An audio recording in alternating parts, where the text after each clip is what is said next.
Boom. I think we're on now. We have 0 views going on. I mean, that's to be Not, expected. Oh, no, video is unavailable. yeah, I'm not seeing it on YouTube.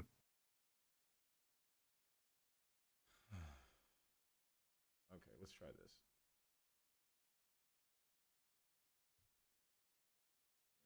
And then we'll go into create. Go live.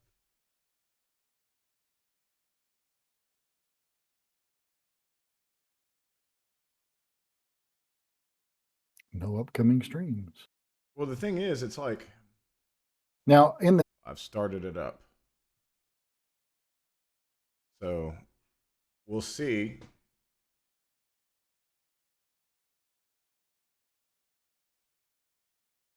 I mean, it's saying live. It's just, it's got the circle. Oh, you're good, man. Bubba, we saw you left a message. We talked about it a little bit, uh, in your honor about how you were on a date. Ah, see, there we go. We got it. We are in. We're in on YouTube. We should be, anyway. So yes, hello everyone. Now, sorry about the technical difficulties. If you endured it through all that, I'm not good at that stuff. I mean, I'm good enough to get in trouble.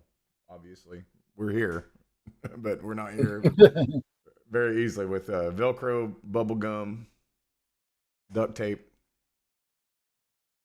We're here. yeah, So, the waving was me. All right. how was Bubba? How was your date?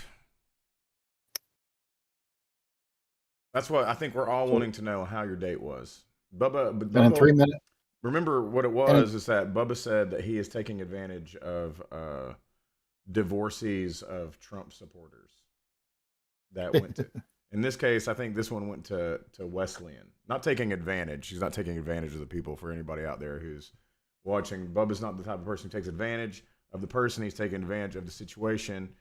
He saw an opportunity, and he's taking advantage of the opportunity to to maybe show some ladies what Bubba is real about. men. You know, Yeah. So that gives me an opportunity. Define red pill to me. oh yeah, we were talking. Well, We were talking about this earlier. We're talking about what the red pill was, and we've talked a little bit about it. We watched that Jimmy the Giant yeah. video where he's talking about the manosphere, and the red pill just means okay. So red pill means the same thing as woke, except it's the conservative version, like the real Then it woke, means like the real so woke, it means not the not what like the not whiny. the Republicans version. So it means sleepy. No, no, no, no. I mean like the like what when we say woke, like you're aware of like the injustices Right. of the world that are going to be perpetuated against you systemically, right? Like And I assume that this terminology comes from uh, Neo. yeah, yeah, Shoot, yeah. what's the name It's of the movie? Matrix stuff. Matrix. Yeah. Yeah, Uh, but so he the red pill. If you've been red pilled, so to speak, you have in the most light words you've become conservative. You see the conservative truth, right? That's what they would say. And it's the yeah. same thing as like, the people that would say it's the same thing as woke, right? But like, the left doesn't like, I mean they have plenty to say derogatory about the right. Don't get the wrong impression. The left and the right have things to say about each other. But red pill specifically is like you you are conservative now, and it might go as far as deep as you even like believe in maybe like some more like there's truths, right? Like you believe in certain truths, right? Conservative truths, and one of those conservative truths probably is uh, something like the Great Replacement Theory. Right. Now, some people Okay. will say red pill will just mean like you believe in conservative economics, which that's Hmm. really not what it is, I would probably say. Yeah. Everything I've seen, it seems more of wanting those older values that Are you familiar with like the Great Replacement Theory, the Tucker Carlson and yes, yeah, uh, you know, it's it's not a bit racist. we're going to talk about that tonight actually, a little bit because it's a lot of this is where it's from is just, these old, diehard tropes that, they're going to come and Yeah, destroy our culture or whatever, which is like, what are we even talking about? That's another subject. yeah. I watched a few what do you call them? Reaction videos of the a couple of guys that are reacting to these red pill, the words they use, red pill, trust me bro, university dating guys. They're trying to explain to Yeah, men, trying to explain to men how they should treat women, which is usually trying to sure. manipulate and It's and it's it's self-help stuff that turns out yeah, into like this like it's not just self-help, it's like here's how to be the most misogynistic you can be and that'll make you successful. Like a lot yeah, a lot of the and, red pill people are like that. Man, listen, here's the advice for any person out there that's struggling with dating. I would just say, as a person who's done some dates and will not go back into the dating world, but the best thing that you can do is just like, just be be who yourself. you are. Just be who you are. There. When the Yeah. people say there's somebody for everybody, well, I yeah. have seen evidence of that. I there's not somebody for everybody in terms of like, I tell you what, I don't believe in like the one true one, but at the same time, my wife is my true one, right? Like I don't. I think Yeah, there's some really great Jessicas out there. You know what I mean? That they're not as good as my Jessica. Don't get the wrong impression. Anybody out there is that might be taking this the wrong way. My Jessica is the best. My wife is the best. I'm just saying, like there's a lot of happiness to be found with companionship for a lot of different people in a lot of different ways. It's not always going to be yeah, just like you happen to find your perfect one in your region. It just doesn't make sense. yeah. This one Like was that's right. Well, this one was a guy saying, "Oh, there's just no women out there." I started really looking for a wife, and he claims to be 28 years old, and he claims to be the 28. Why'd you say claim? uh, he may not be as young as he thinks he is or says he is. He's claiming to be 28 anyway, Why, and why, he why says would you? I mean, he's lying about it. just by looking at him, Okay, all he right. has a yeah. Uh, We'll say he's so 28. yeah, let's say he's 28, and he says I'm looking for a wife, and I've gone to my church, and I'm looking at the church, and then he starts talking about it. All women are always drinking, and they're going to the gym trying to look great, and but they're not. And he just says out loud that he's looking for a real woman, and a real woman is the woman of the 1800s. Mm, the 1800s.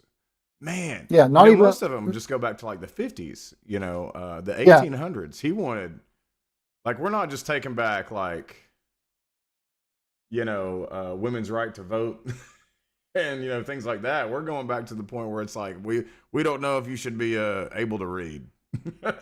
Like that might be for exactly. witness, right? I mean, maybe not that far, 1800s, but we're moving in the wrong direction. Now he went back that far. Trust me. Civil He the he civil was. we want our wives to be like Civil War wives. That's right. What? And that there's they got to want to cook and they got to love to cook and clean and that's all he says about them. I'm like, and the reaction people are like, you just want a mommy. Yeah, yeah, And there's right. this, They do. this, A lot of these dudes, they do want a mommy. They I don't know. It's so weird. yeah. Um Anyway, that it Bubba, just made me tell think us about real quickly before you move on that thought. I want to know how Bubba stays looking a lot younger than 45. unshaven and diseased. How do you look? Is that yeah? How That's do you what it do it? says. How do you do it, Bubba? Tell us your secrets. But yeah, go ahead, Billy. I'm sorry to derail you.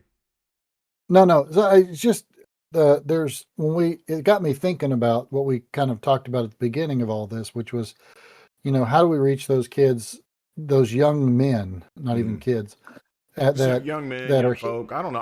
I don't know if this project is gender based.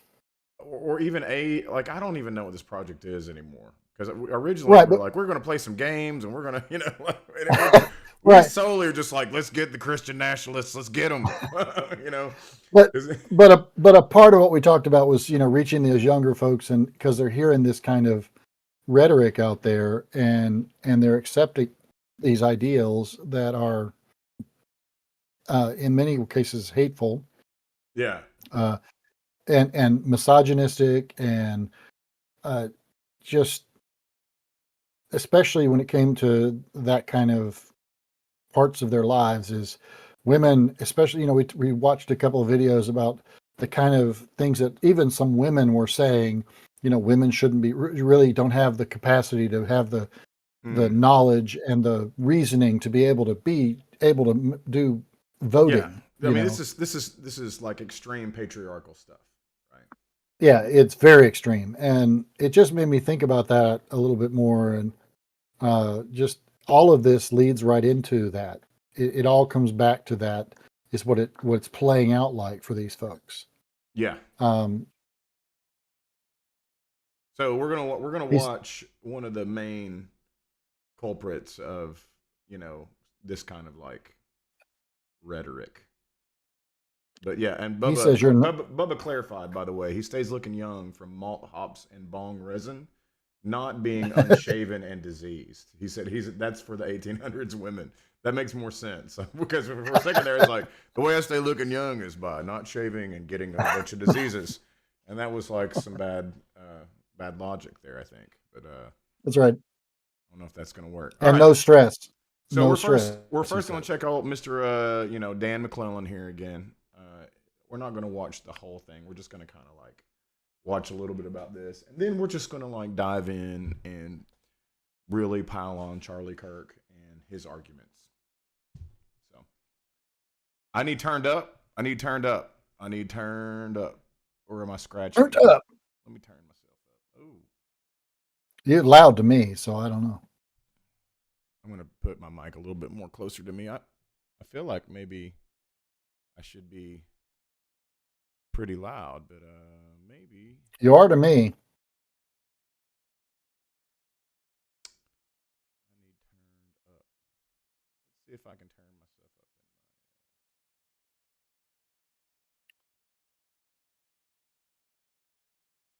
And Bubba, I did get your comment about the black pill too. I noticed that How's this? Is for this the night. better? Yeah, that it looks like it should be better. Somehow it got turned down in my PC settings, I think, which is You strange. sound the same to me, but I he should has a sound the different same to you, perspective. but like in Bubba, is this better? You hear me better now?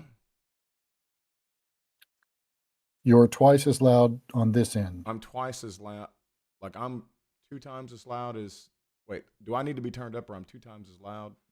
Bubba, we're just doing the IT technical difficulties. Bubba, is Billy too loud or is Luke too loud? We're about to do like a charades. That's right. Sounds like Billy is twice as loud as me. So I need even more turned up now that I turned up myself. I'm going to turn myself up just a little more then. I don't think it should be much more because I'm looking at the. Do I need to be turned down? The exact same now, he says. Oh, we're the exact same now? Okay, we're good. So this is good. I needed to adjust the microphone. I needed to do better. Thank you, Bubba, for making me do better. All right, let's watch Dan McClellan react to this little interaction that Charlie Kirk has with this young man right here. When this liberal made the most outrageous claim about Christianity. All right, let's see it. I'm particularly concerned about your brand of Christianity. As a Christian myself, Christian nationalism I do not agree with at all. I think it's antithetical to the values of the early church. And I think, how do you reconcile especially white Christians in this America, marrying politics and power with their faith in this country? Well, there's a lot there. I've never described myself as a Christian nationalist, so I'm a Christian and a nationalist. So launching into a Christian nationalist screed after saying you're not a Christian nationalist, you're just a Christian and a nationalist, is not very convincing. It just shows you're a Christian nationalist who, for whatever reason, doesn't like the label Christian nationalist. So I've never used those two. And then right there, that and nationalist. Where in the scriptures does a Christian? Well, thank you. Jeremiah 29:7, demand the welfare of the nation that you are in, because your welfare is tied to your nation's welfare. So that is absolutely not what Jeremiah 29:7 says. And this is an awful argument, because Jeremiah 29:7 is addressing a specific set of circumstances and is not generalizable to any peoples in any nation in any circumstance. This is about the exilees in Babylon who, as we see in chapters 27 and 28, are expecting an immediate return to Jerusalem and are seeking their peace or their own welfare in returning immediately from exile.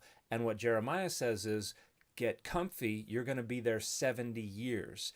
That was God's prophecy. That's going to be fulfilled. So we have this letter in Jeremiah 29 being sent to the exilees, and it starts in verse 4.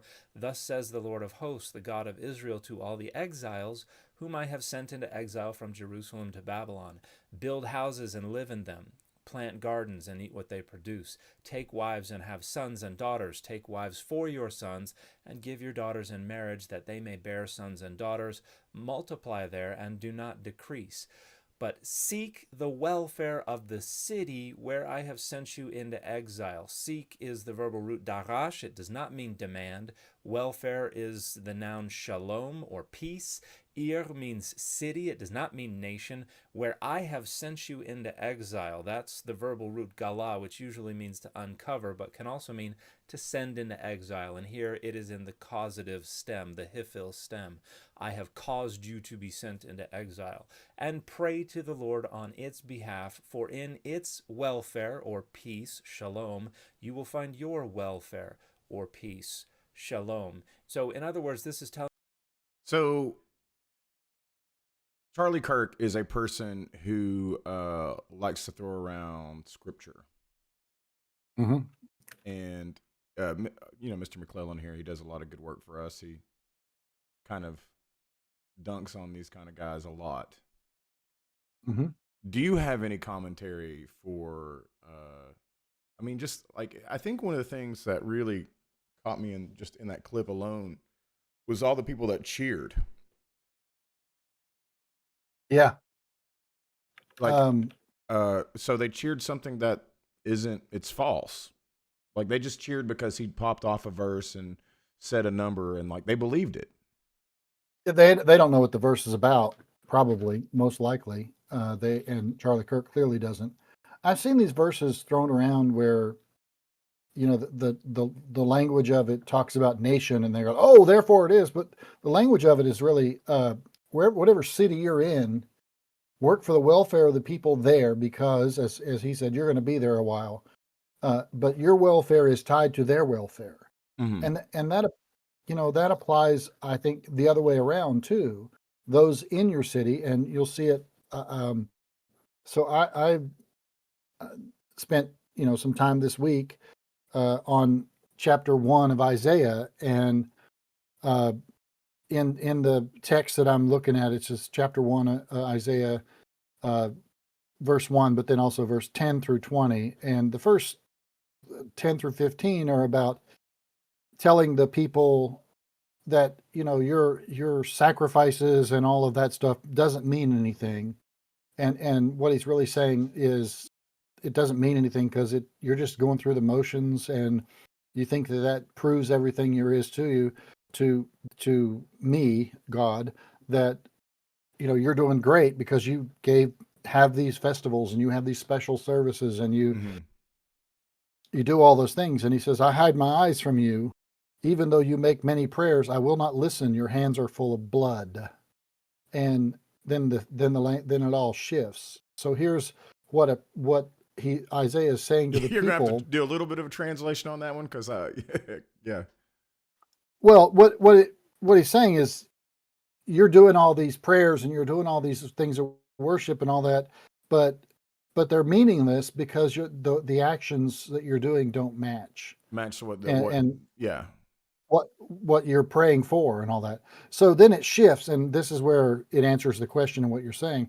wash yourselves, make yourselves clean, remove the evil of your doings from before my eyes. Cease to do evil. Learn to do good. Seek justice. Rescue the oppressed. Defend the orphan. Plead for the widow. And this is what it is that will get you on God's side. It isn't being right about being able to quote scripture and even what church you go to or how you pray or any of those things. And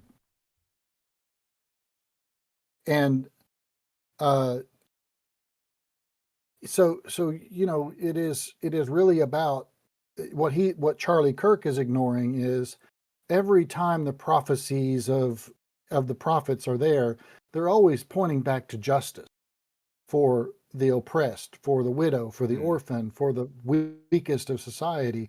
And if you're going to prove to God that you're on the right side, it isn't about how many things you can quote scripture on, wrongly for that matter, but it is about how you live your lives and how you treat the people that are the most in need.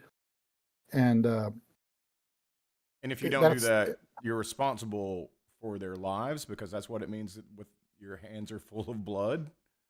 Well, you know, think about what we're seeing now with the immigration stuff. We're people are being put in, you know, alligator Alcatraz, and Christians are cheering that, and that's just wrong.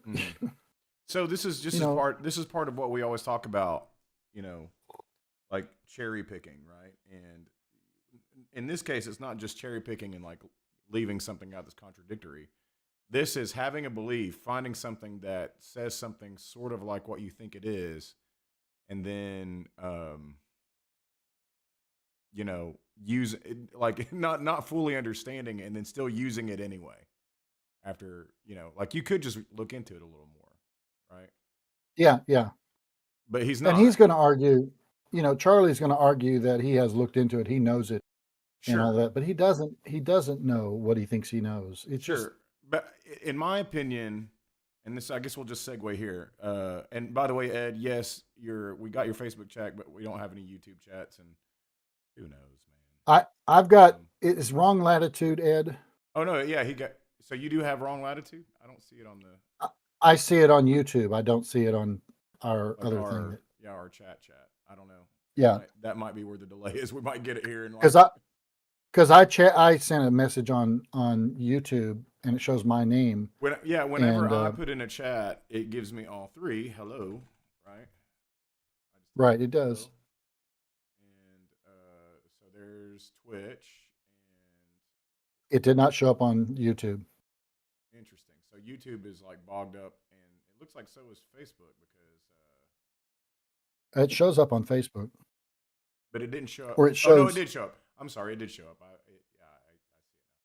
It's on the the gremlins are out today. They really are, man. Sorry, Ed, about YouTube. We've been having trouble with YouTube this whole time. Don't understand it.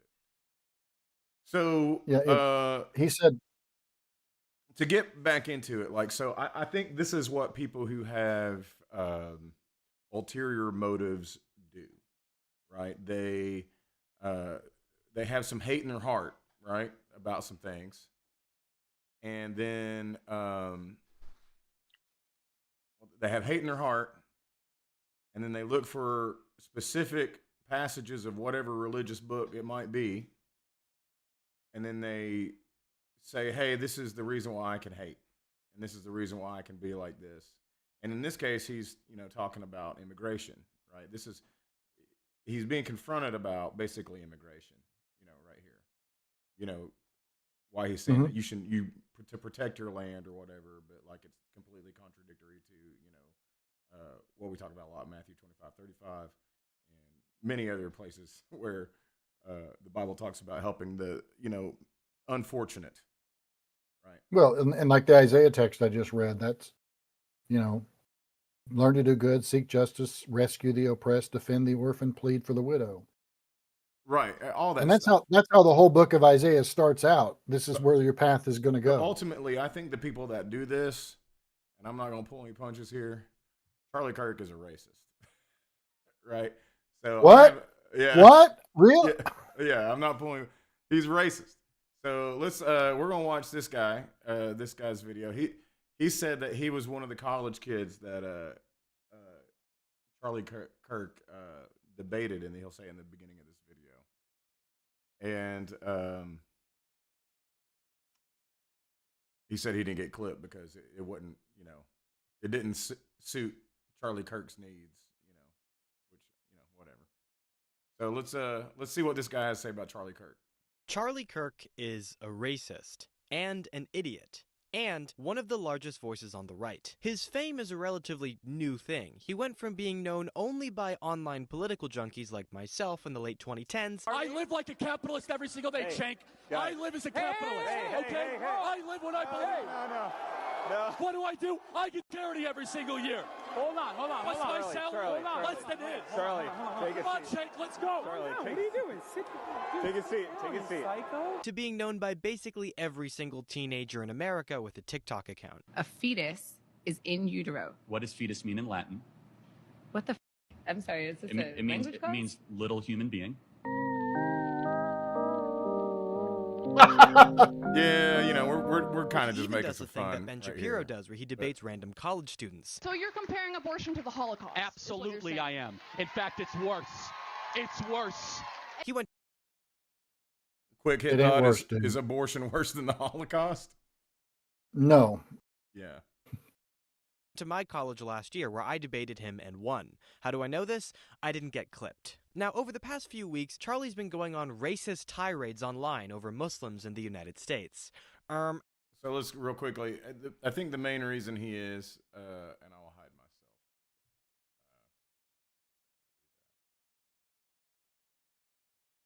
Just move the whole Yes, thing. there we I go. don't know. Remove myself. So yeah, this is, he likes to go after Islam, right? Mm-hmm.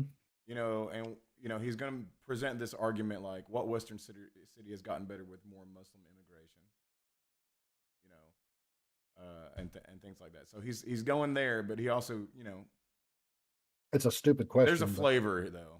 Actually, Islamophobia isn't racism. It is though. People who look vaguely Arab or brown get profiled as Muslims all the time. Sikhs get hate crimed because people think that they're Muslims because they're brown, wear turbans, and have beards. Charlie literally did this himself on Twitter when he mistook the mayor of Calgary for being Muslim when she was Sikh because she was brown. So yeah, there is absolutely a racial component. But even if he wasn't racist and just Islamophobic, Islamophobia is still bigotry. So how is Charlie Kirk Islamophobic? That's what we'll be finding out on today's episode of Progressive Primers. First, take a look at his commentary about New York City mayoral candidate Zoran Mamdani. Mamdani, who is a self-described democratic socialist, surprised even progressives when he not only won the New York mayoral Democratic primary, but won it by 12 points. Mamdani is also incredibly based. So naturally, Charlie Kirk would have a problem with him. Although the way he criticized him was interesting. He tweeted, "New York City is likely to elect a Muslim socialist as mayor. This is quickly becoming one of the biggest threats to our country. Pay attention."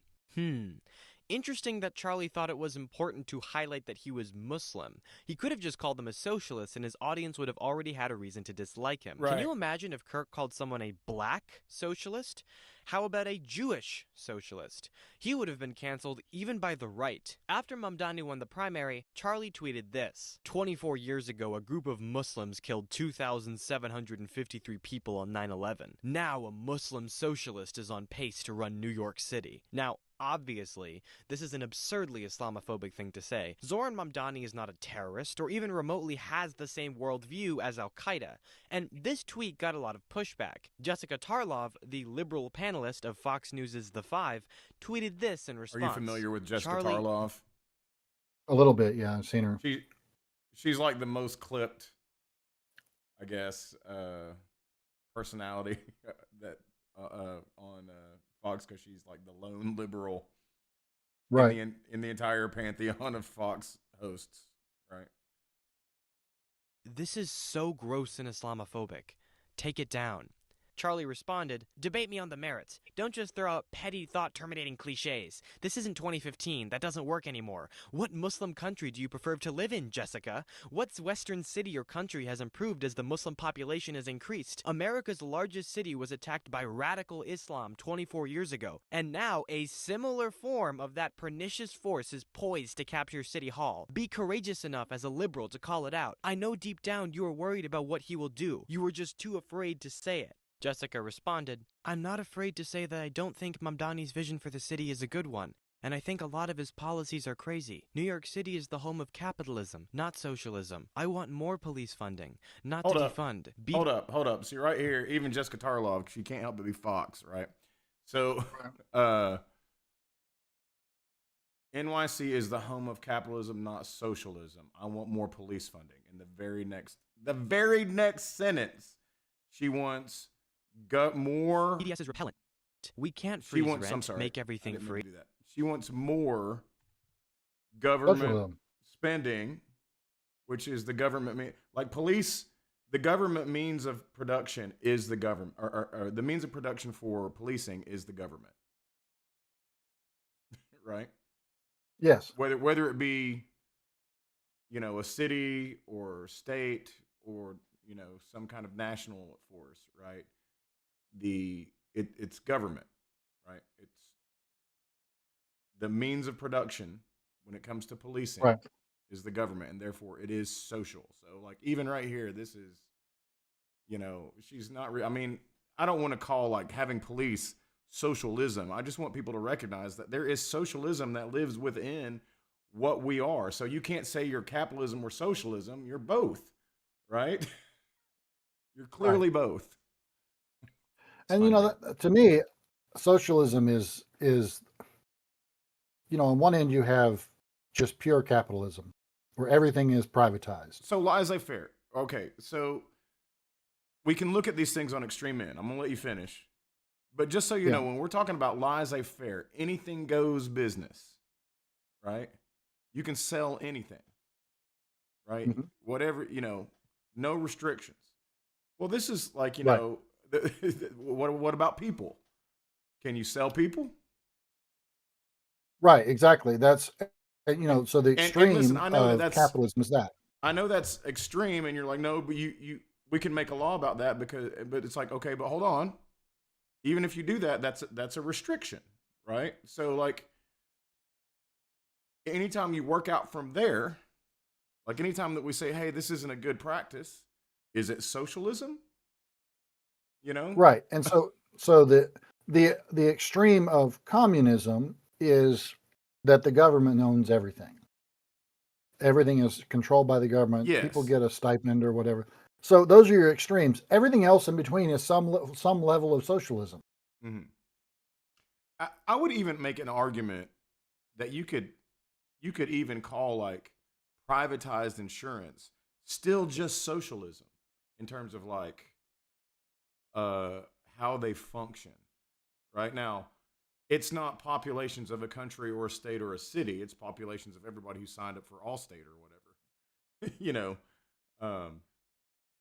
But it's still a bunch of people throwing in the money into a pot, and the neediest take, right? Okay, I see what you're saying. I'm thinking, I'm still sitting there going, but the whole point of privatized insurance is right. But even how then, much can the wealthy make. The only thing about privatized insurance is that there's a profit motive in our current system, but it's still it's still a very social system where a bunch of people put money into a pot, and then when the needy need it, they take it.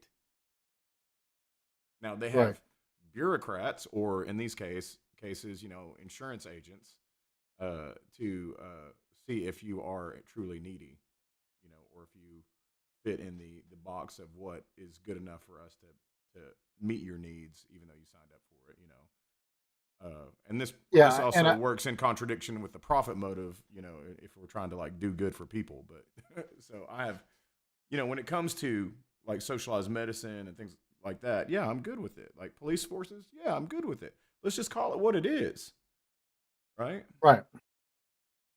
And Anyway, I would say on you were going to say on the insurance, Well, I was just going to say that, on one extreme, capitalism is exactly what you described to the extreme, which is everything is fair game for the business.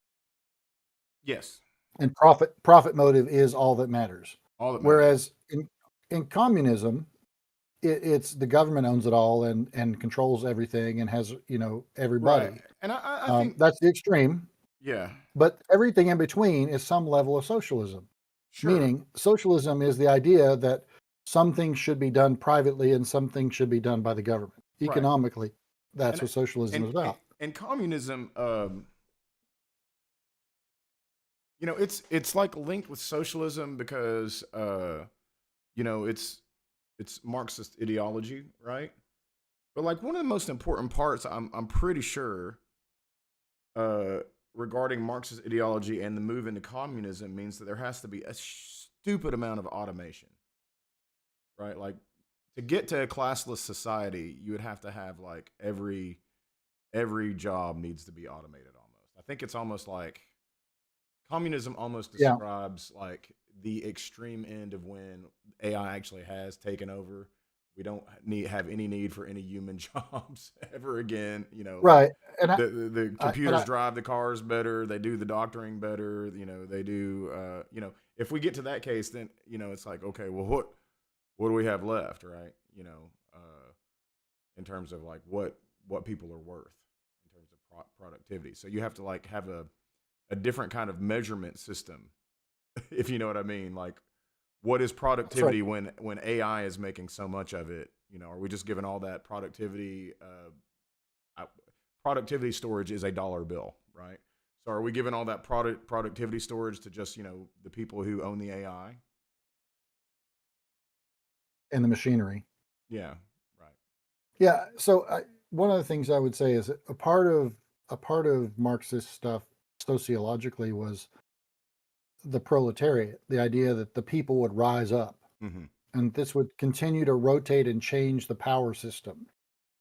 But to me, the failure of Marxism has to do with that very thing, and that is people in power will do everything they can to maintain power. And they have the means, the funds, and the structure, the infrastructure to be sure that is the case. I think that when we're talking about utopias, and Ed's on, he's listening, we've talked about this before, where it's like, I would much prefer the libertarian utopia, like the libertarian utopia, not the leftist socialist utopia, or communist utopia, so to speak, right? Right, yeah. It's a truly classless society, nothing matters. I would much rather have the libertarian one in which everybody behaves, right?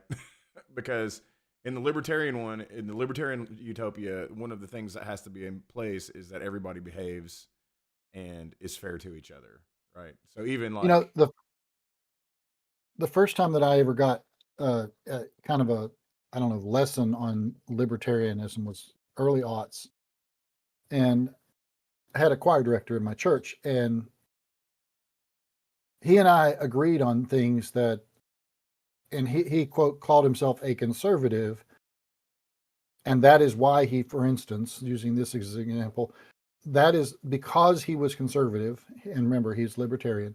Because he was conservative, he believed that abortion should be fully legal. And the argument that he made to me was, as a libertarian, that's an area where the government needs to stay out of your life. Well, that's what I always thought libertarians were in that regard towards abortion. But it just seems like that stance has changed over the years. They've definitely. Well, what happened? What happened was President Obama was elected, and when he was elected, the Tea Party movement stepped in and became a thing. And I was invited to a Tea Party, rally in DC early on in that by a member of the church we were part of, who one of his daughters was in our youth group. We'll go with that. And he invited me to go to this. Of course, I did not go, supporting the Tea Party. even early on, I was like, no, I don't support them. But that movement, that Tea Party movement, kind of hijacked the libertarian movement Mm. because did. it gave libertarians more voice. Mm-hmm. But then you had the fundamentalist evangelical right wing folks that were jumping on the same bandwagon, Sure. and there were more of them than there were libertarians. Ed is one of those people, I think, that was very frustrated with the evangelicals sort of marrying. Yeah, and they don't. They're not the same. Yeah.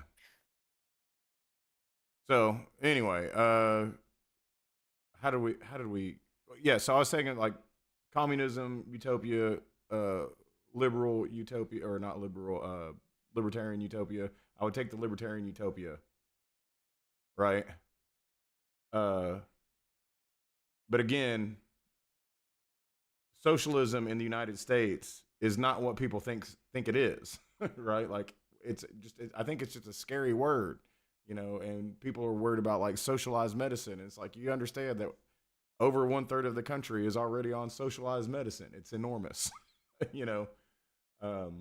Exactly. Right, and we have roads, and we have, things that. Right, and we have a court system because at one point we had people that had a disagreement over something, right? And then somebody still was disagreeing over that, and they had to have a police force to say, "Hey, now that we have laws, we got to enforce them." So then like these things happen; they just grow. So libertarian utopia is a pipe dream. Communist utopia is a pipe dream. It's just not a real thing.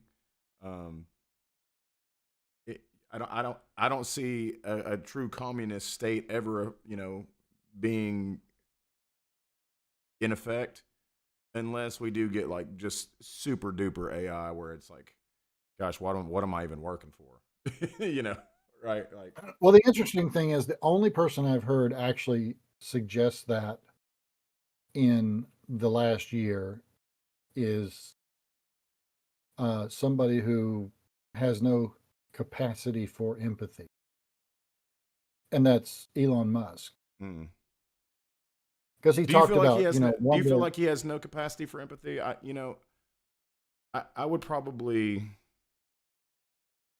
I think I that would is a probably part agree of. with that. I think it might be just part of being the richest man in the world. It's hard to have. Keep It's dropping a my little bit pitches that. here. I think it's also a little bit of the, the what do you call it? The autistic side of him. Not that Talking about all people Marcus, with Bubba. autism. Sorry, Billy. Bubba made a Ah! comment. He made a comment. I think he was talking about Marcus. Anyway. Yeah.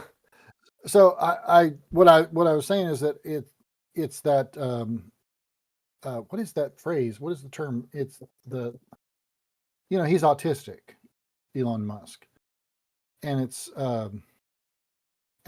Asperger's was the diagnosis that they used then. I don't think they used the term or I don't think they use that diagnosis anymore. But one of the things about Asperger's is that the person doesn't really have any sense of social context, social cues.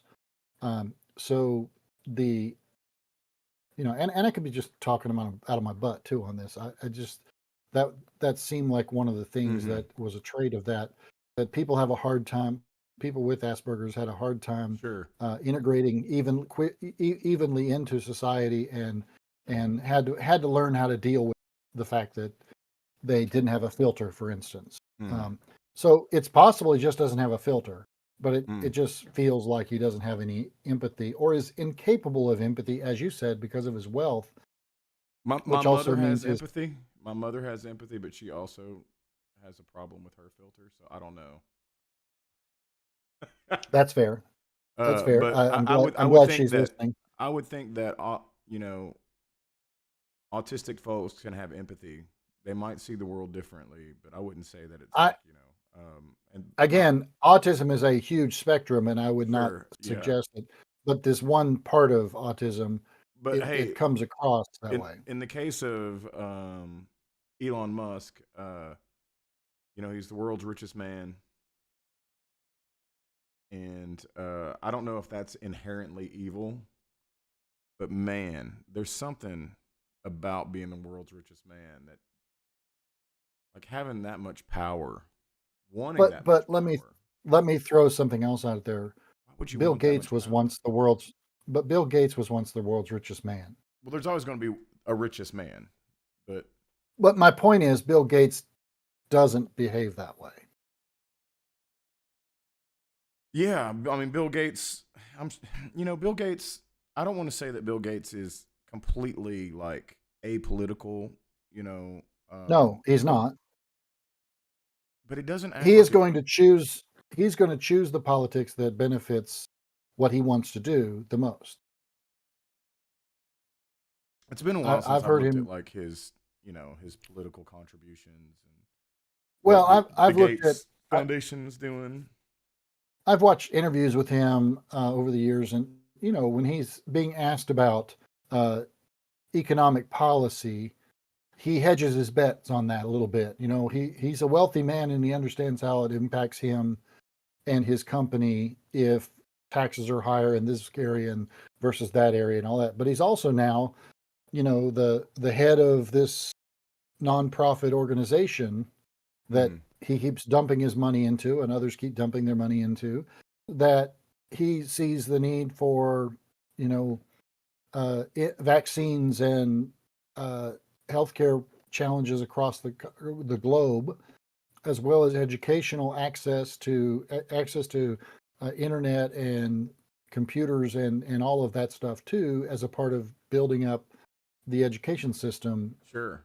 Making sure that those without can have access to. Yeah, So he's gonna choose the political agenda that fits that as well. Mm-hmm. So he's not he comes across more to me, he comes across more as somebody he's a more benevolent billionaire. yeah, more benevolent billionaire. But he's also somebody who looks at politics in a way of, on this issue and on that issue. I don't think he thinks in the sense of partisanship. Yeah. All Republicans think this way, or I think more so than most at that level. Bill Gates has pledged to donate 99% of his wealth. Right. His kids don't need that much, he said. 200 billion over the next 20 years. He's already currently given up to like Bill and Melinda Gates' personal contributions were 60 billion, with Warren Buffett contributing 43 billion. So like in total, around 100 billion for those two for the Gates Foundation. And since the Cheeto got elected, Mm-hmm. He has sped that up.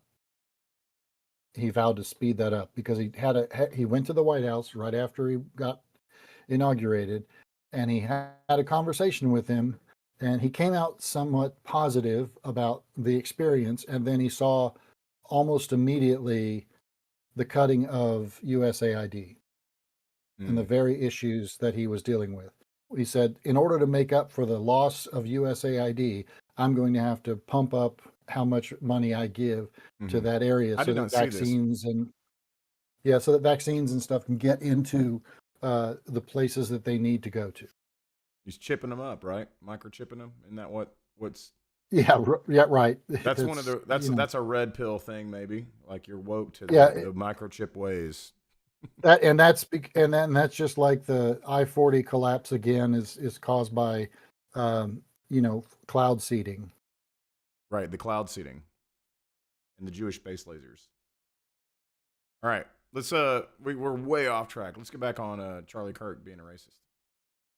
Not to defund. BDS is repellent. We can't freeze rent, make everything free, but none of that has to do with him being Muslim. Charlie responded, so the guy that's about to be NYC's next mayor wants to boycott and sanction Israel. First ever major candidate to say so. But that has totally nothing at all to do with him being Muslim? You know it does. You were just terrified about the social cost of saying it publicly. It's okay, I'll do it for you. Jessica then finished with, have you seen all the white Christian and Jewish hipsters from Brooklyn that support BDS? It's not that he's Muslim. It's that he's wrong. Okay, so a lot to unpack there. First off, Jessica, We can't freeze the rent? What do you mean we can't freeze the rent? New York City has froze the rent a bunch of times within the last 10 years. They literally have a board that is dedicated to freezing the rent. It's not about can we do it, it's about if we should do it. Also, make everything free? Yeah, like free at the point of service, not literally make everything free. Zoran has literally gone line by line and explained how he's gonna pay for everything, but whatever. It seems that Charlie thinks that Zoran's ideology is in, quote, similar form to Al-Qaeda, which is absurd. Zoran Mamdani is one of the most progressive politicians in the country. No person who says that they're for queer liberation is a radical Islamic fundamentalist. You're just being racist. And again, there is a racial component. If Zoran was a white Muslim, the attacks wouldn't be nearly as vile. Charlie also implies that Muslim immigration is ruining America's cities? How? He provides no evidence, so I did some digging. A few weeks ago, he tweeted out this. This is New York. We are being conquered and they are rubbing it in our face. Islam is steadily enveloping the West. Then there's a video of a TikTok that I mean, this is...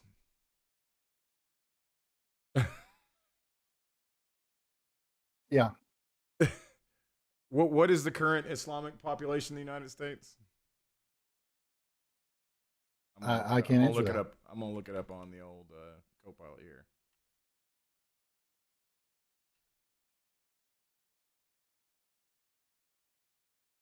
$4.45 million in 2020. So that's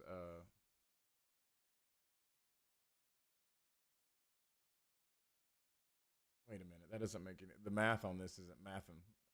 They said it's 1.3%, but 4.4 is more than 1%. It's like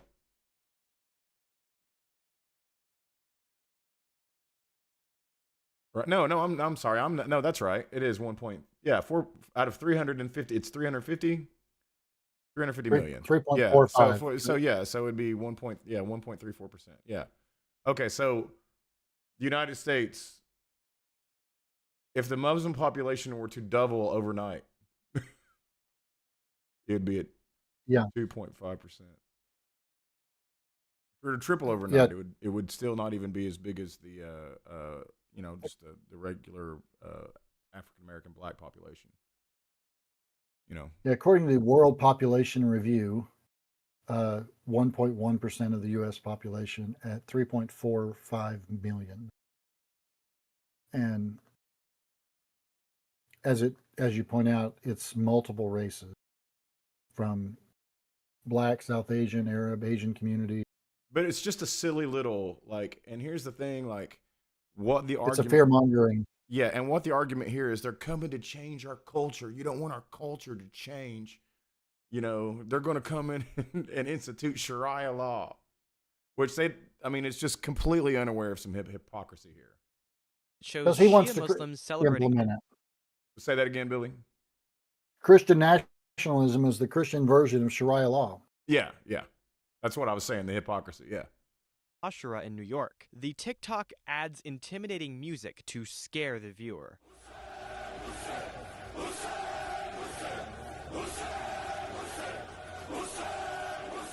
But then the music stops playing.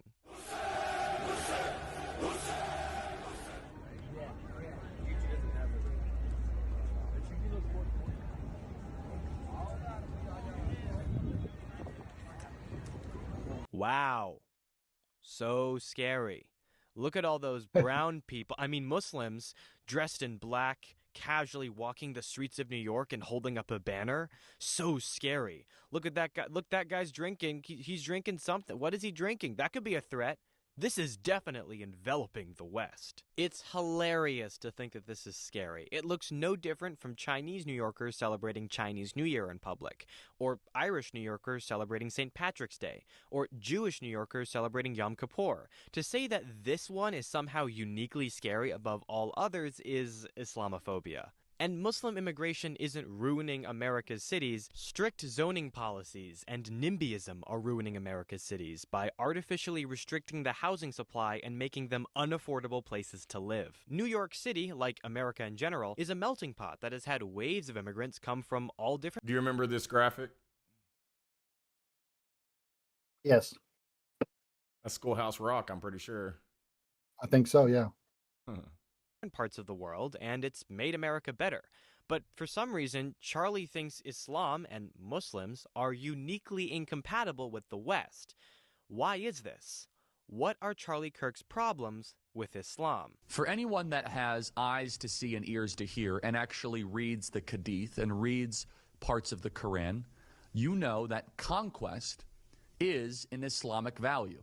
Islam has conquest values. They seek to take over land and territory. Yes, because Christian countries definitely do not have a history of conquest. Absolutely no Christian majority society has ever done conquest in the name of God. But Hadi, these aren't recent examples. I mean, Islam wants to conquer the West in the... This is, yeah, the first thing, but it's not recent, right? Modern day. So true. So let's look at the modern day. Since World War II, Afghanistan has invaded 0 countries. Algeria has invaded 0 countries. Bangladesh has invaded 0 countries. Egypt, 2. Iran, 0. Iraq, 3. Jordan, 1. Lebanon, 1.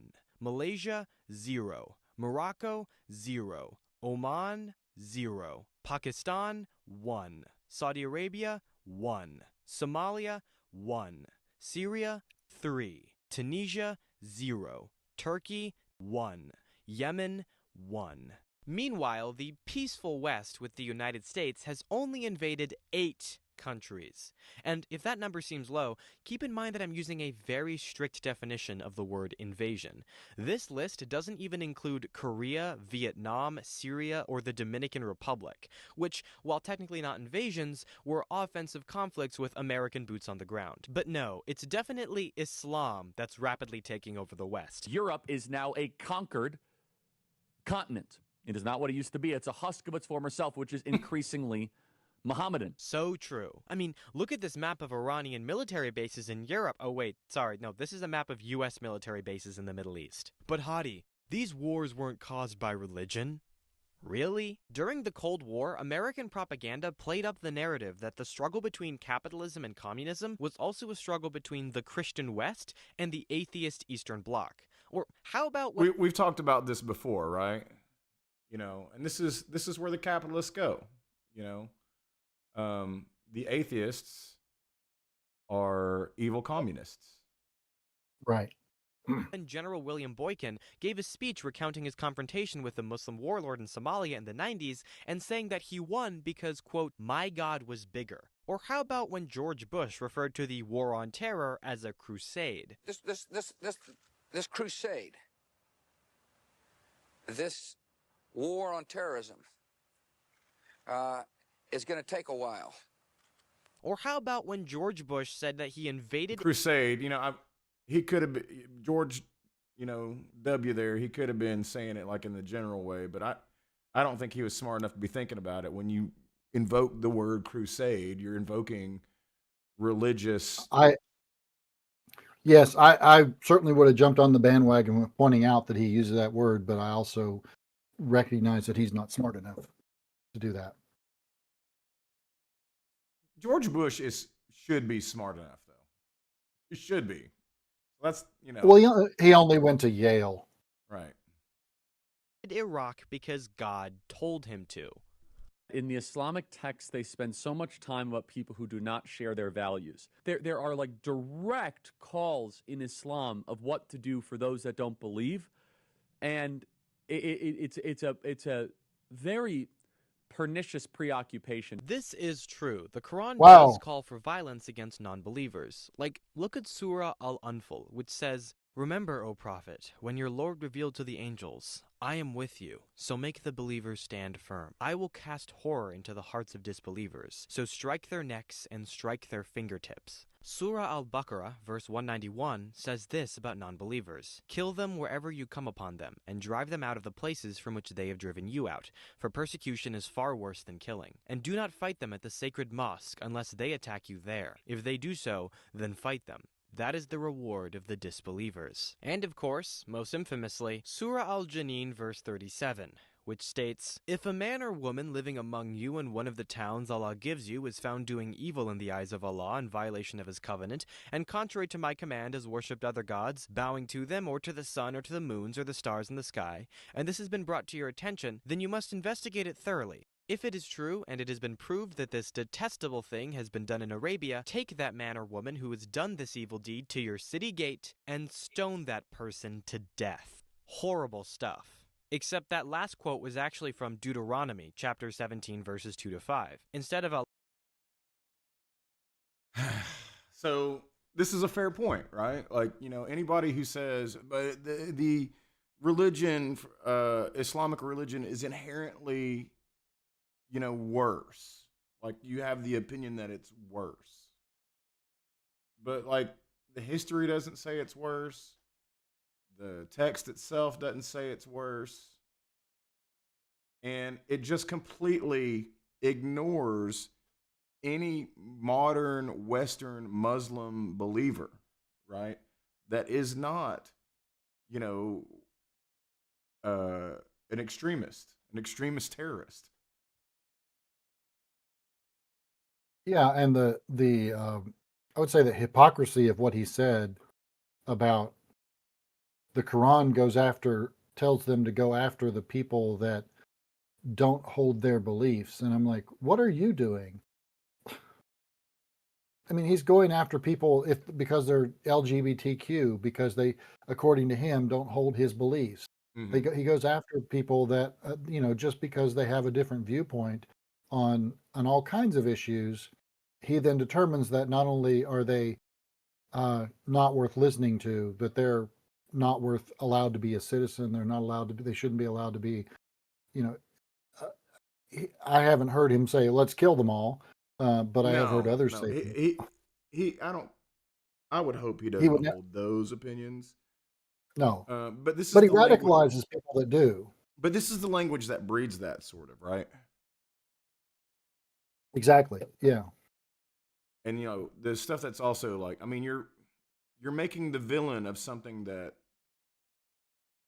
would make you the villain too. Like, if you're going to be pointing to your religion, like, or someone else's religion as a reason for them to be, ostracized from a community, so to speak, viewed differently, not allowed to come into this country, so to speak. It doesn't take a very long look in the mirror, in my opinion, if you're going to do something like that, because the United States has a violent, in the name of history. When I say in the name of, I mean, like, killing in the name of. Right. Yeah, I get it.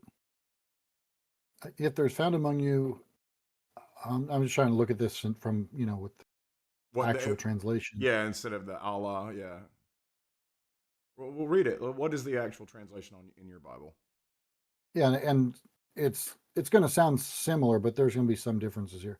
If there is found among you in one of your towns that the Lord your God is giving you a man or woman who does what is evil in the sight of the Lord your God and transgresses his covenant by going to serve other gods and worshiping them, whether the sun or the moon or any of the host of heaven, which I have forbidden, and if it is reported to you or you hear of it, and you make a thorough inquiry, and the charge is proved true that such an abhorrent thing has occurred in Israel, then you shall bring out to your gates that man or that woman who has committed this crime, and you shall stone the man or woman to death.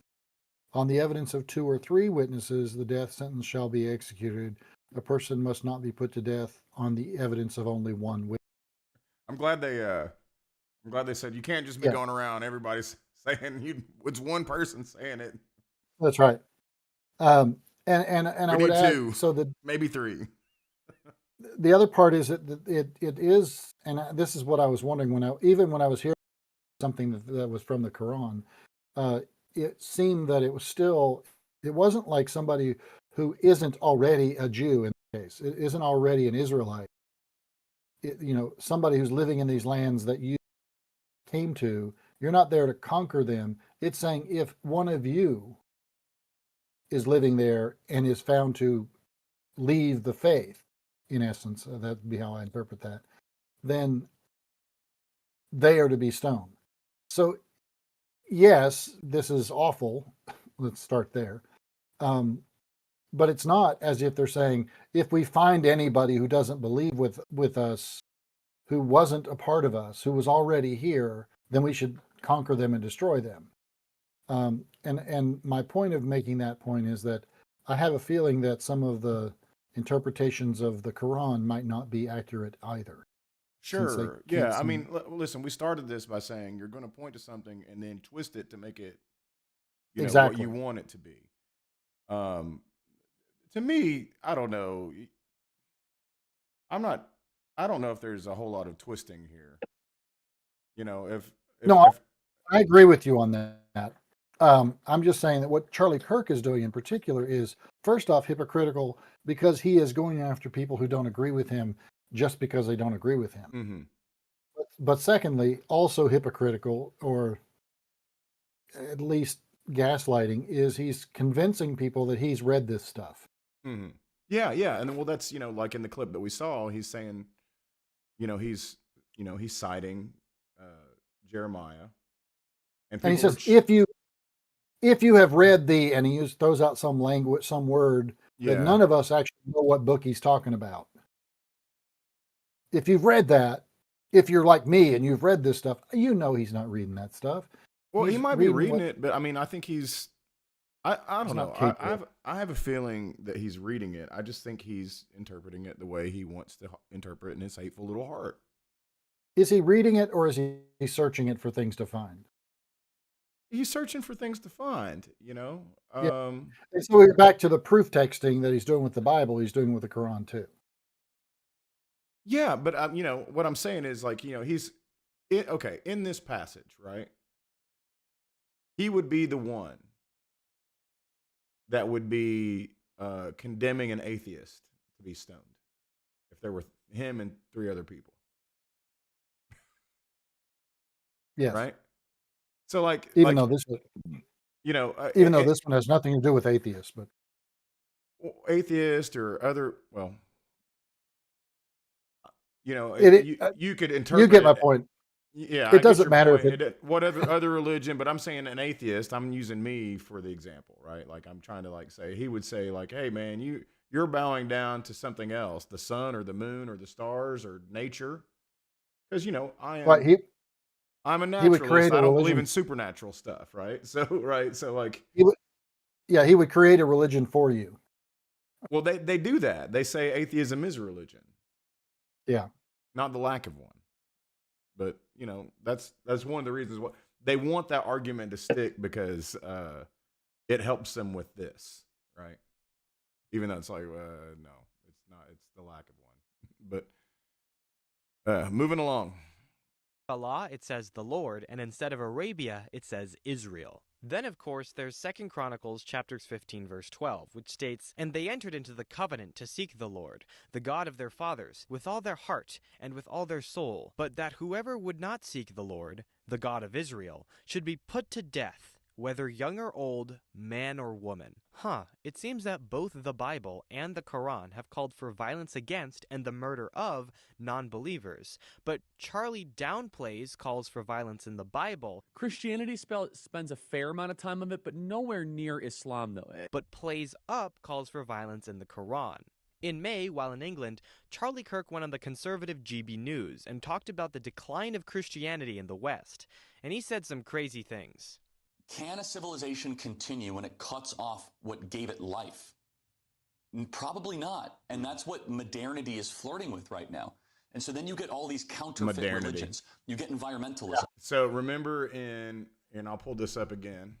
Yeah, Bubba, they do. they claim science is a religion. So Umberto echoes 14 points, right? Yes. Gotcha. I'm gonna pull this up real quickly. We talked about this, right? But then the second one, the very second one, let me see if I got my Copilot. Boom. Can't see it. Well, you can't see it yet, Billy. I'm working on it. To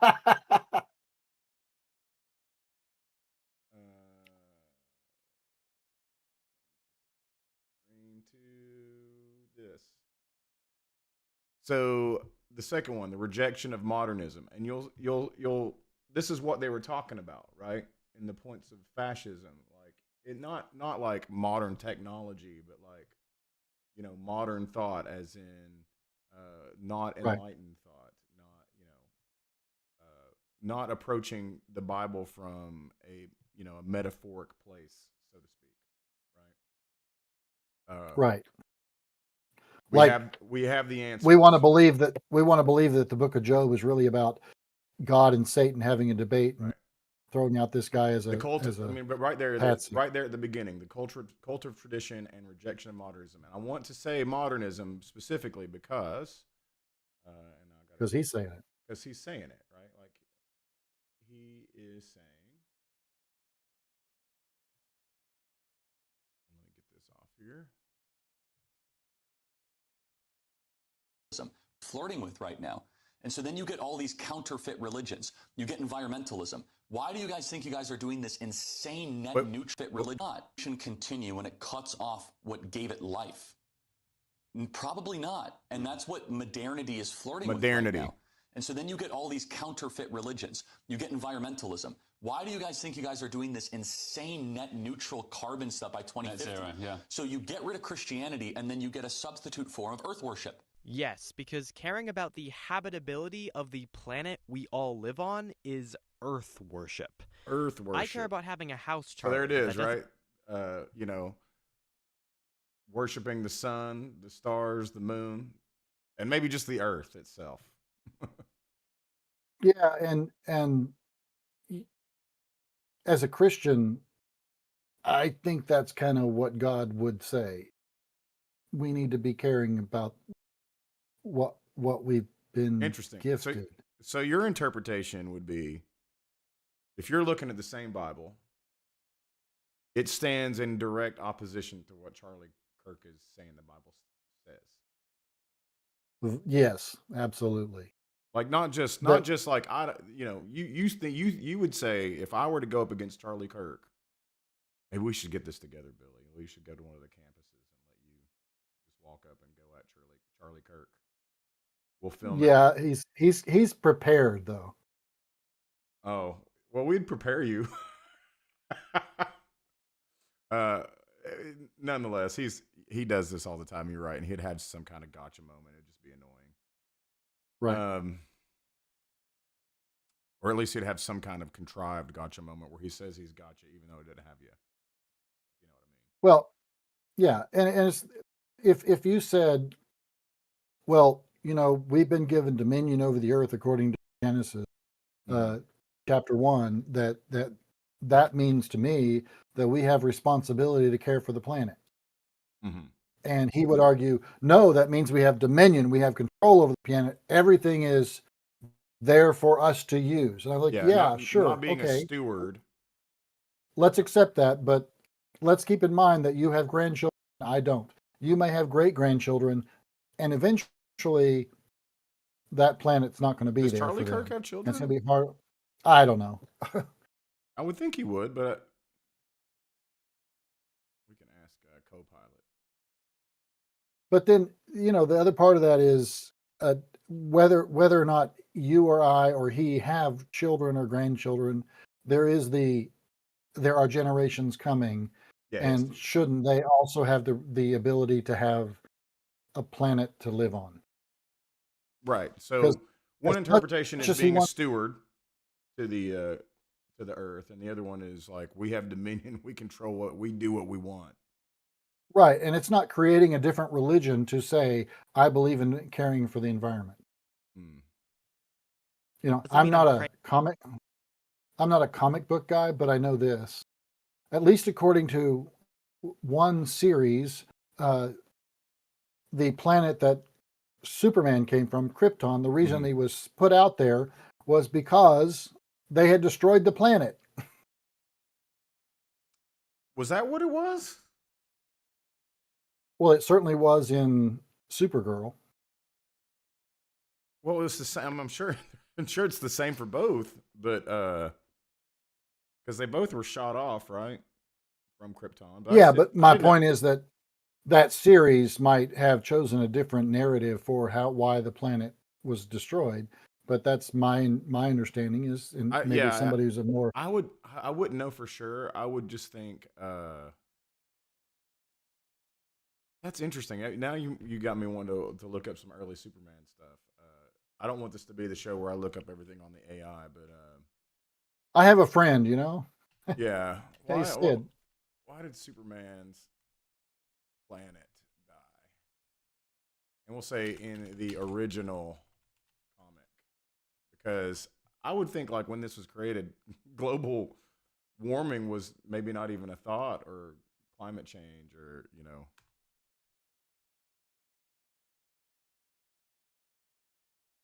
just a natural planetary catastrophe. So, like, eventually Construction of Krypton is a complex and often debated topic within Superman mythos. Here are some of the solutions. One of them is a planet's natural destruction. Unstable he discovered impending conditions. doom through scientific research. Yeah. Unstable geological conditions. So, okay. So, yeah. Well, I don't know. I think that some folks might have tried to make it like some kind of, environmental thing. But you could probably do that now because there's parallels, right? But I think originally, when you're talking about a chain reaction in the planet's core, well, there might have been some kind of like, I guess, Kryptonian-made technology that disrupted the planet's core. I guess that could have been the case. They're drilling deep, something. I don't know. That, and there's some talk about, in what I'm looking at, about the burial of weapons, things like that. On Krypton? Yeah, within the planet, yeah. We are talking about some Kryptonian stuff now. we're the history of Krypton. Let's get back to Charlie Kirk. Praying to Bob the Builder. You get rid of Christianity, and then you get a substitute form of anti-racism. Okay, anti-racism is obviously not a religion.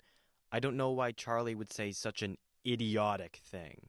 You get rid of Christianity, and then, even more dangerous, you go from secularism then to Islam. Because then you're like, well, we have to believe in something, and then you bring in a...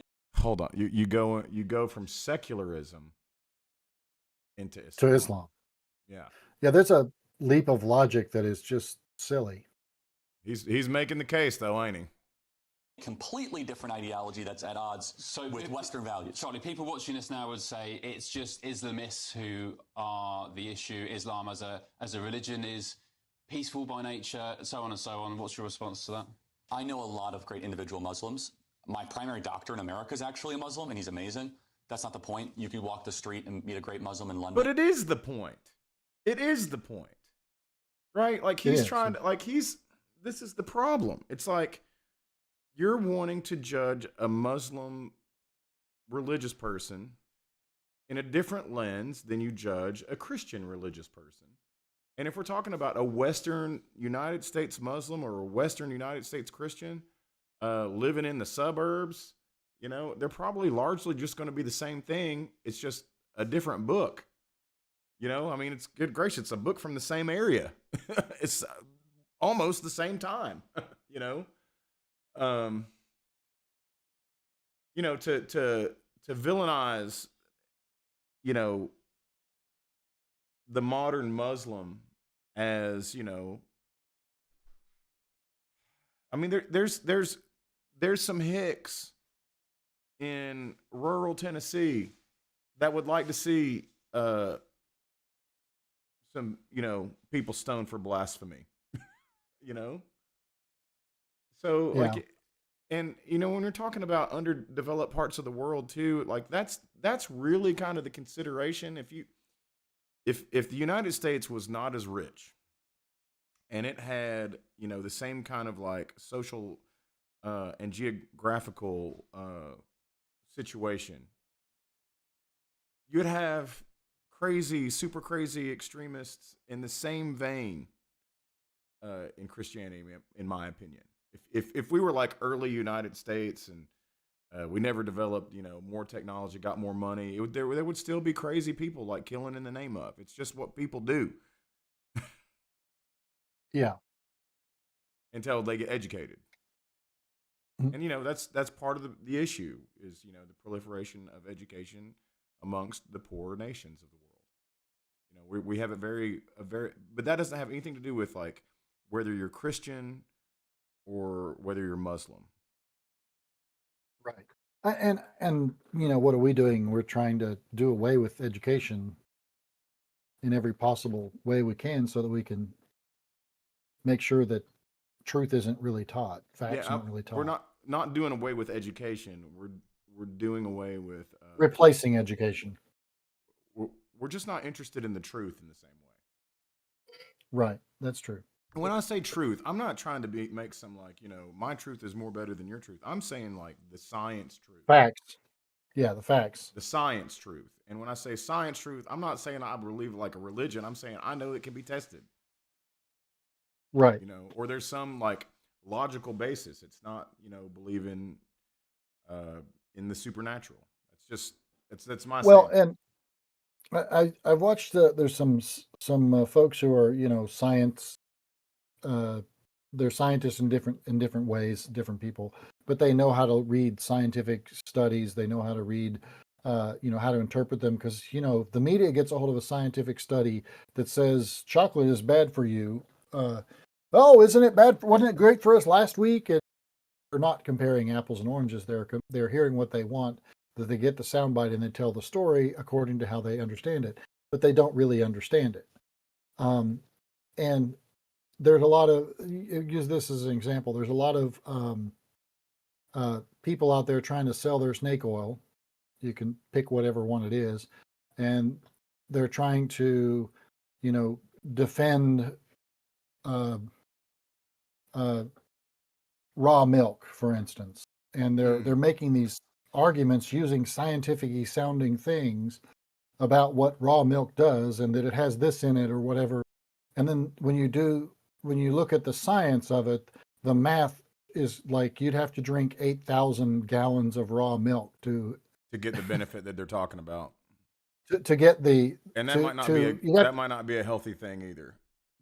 Right, you'd die from the water in it before you would die from. Oh, you mean like in one sitting you would have to, like, not even just yes over the course of right. Yeah, you'd have to just sit there and drink that much in a day, which is not possible, obviously. You know, and there's one of the hot topics recently has been baby formulas and cane sugar versus corn syrup, and your body doesn't know the difference. There's a slight difference but again, in order to notice the difference in, if you drink soda, for instance, to notice the difference between cane sugar and corn syrup, you would have to drink an enormous amount of it every day, and not an amount you could actually drink. And it's just this fallacy that's out there based on some not misinterpretation, but twisting of, look, we found this one thing. If we're being generous, it could be a misinterpretation, but like it's a misinterpretation that's being cashed in on. Yeah, it's not. That doesn't make it better necessarily. Right, it's still manipulation. Right. And it's still snake oil sales. You know, that's what he's doing. It's all snake oil because he's trying to say, here's what's wrong with the world. Mm-hmm. And he's not even telling the truth about what's wrong with the world. No, and he's misrepresenting. Yeah. The question is macro Islam compatible with Western values? Macro. Of course it's not. There are three major reasons why. Islam does not believe in freedom of speech. Islam does not believe in freedom of religion, and Islam does not believe in separation. Does the Bible believe in freedom of speech? If we were just to like be, like if we were to read it from a literalist perspective, like we'd think Charlie Kirk. I mean, blasphemy is with not freedom of speech. Well, blasphemy is the rejection of God. But it's also like That's- saying it. No, it's not. It's the rejection of God. Like openly. Like you can't Yeah, be you put, reject- you can't be stoned to death for Well, thinking in your blasphemy head. is not. I don't know if things where you're being maybe Bubba can help us on this one. I'm not sure where there's anything that says, oh, for blasphemy you get stoned. You get stoned for all kinds of crappy things in the Old Testament. In the New Testament, there's not. You're stoned for a lot of things. I don't know of anything where blasphemy is really mentioned as something you're getting stoned for. It's the unforgivable sin was the one thing that is said about it. Now, I'm not a scholar on blasphemy, but I think that the reality is that you ask an important question: does the Bible believe in freedom of speech? Hold up before you move further. And again, listen, we've talked ad nauseum about Yes, Leviticus, right? Mhm. And yeah, not much freedom of speech for women particularly, but like Yeah. this is Leviticus. This is 24:16. Whoever blasphemes the name of the Lord shall surely be put to death. All the congregation shall stone him. And that was in reference to a man and the son of an Israelite woman and an Egyptian father blaspheme the name of the Lord during a fight. So they're having a fist fight, and he's like, he's saying a blasphemy, or whatever. And he was brought before Moses, and God instructed, and this applied to both Israelites and foreigners living among them. Okay. So first, blasphemy is not saying, for instance, you shall not take the Lord's name in vain. Is not saying a cuss word. That's not what it's about. So that'd be interesting, about- because if in the case of in Leviticus, and I'm not trying to push back too much on you here. I mean, because I don't have the full verse up in front of me. What's the verse? It's 24:16. I've got some other stuff here too. There's some other broader Mosaic law. Numbers 15:30 through 31. Blasphemy is listed among the sins punishable by being cut off, often interpreted as death. Leviticus 20, I wouldn't interpret Deuteronomy that way. 21 include blasphemy among capital offenses. And in the New Testament, there's a New Testament shift. In contrast, the New Testament emphasizes spiritual consequences. Jesus taught that blasphemy against the Holy Spirit is unforgivable. Physical punishment is replaced by a focus on repentance and grace. So this is your, that's how I would look at it. Sure, Blasphemy. we're talking Charlie Kirk here. We're not talking about Billy Kurtz. We're talking Well, about he's. Yes, but I'm not here to be Charlie Kirk's defender. No. I'm not saying you're So trying to be Charlie Kirk's defender. I'm just saying, like, the Bible has places where he's going to cite. He's not going to look into the New Testament shift. He's holding on to the old, broader Mosaic law, right? Right. So to speak. Yeah, I get that. So what I would say though is, so blasphemy, yes, in Leviticus and those places they are there, but there, as you pointed out, there is a shift in what is considered blasphemy when Jesus talks about it, when it's mentioned in the New Testament. But he does say it's unforgivable. But it's according not to Jesus. I'm not going to be forgiven, man. Right. So, or according to Paul, at least.